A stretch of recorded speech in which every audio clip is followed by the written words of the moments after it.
అవును కదా నా యొక్క ప్రాణేశ్వరుడైన సర్వలోకములను పాలించే శ్రీ మహావిష్ణువు నా యొక్క ప్రాణవల్లభుడు కదా. మీ యొక్క ప్రాణవల్లభుడైన మహావిష్ణువు అవును కదా. నా యొక్క నామము స్థిరముగా భక్తులకెల్లా సిరిలిచ్చే దానను.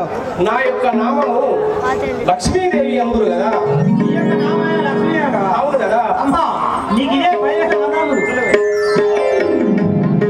సేవగా ఇప్పుడు నేను వైకుంఠాపురము పోయి ఉన్నదానను. అలాగే వెళ్ళండి.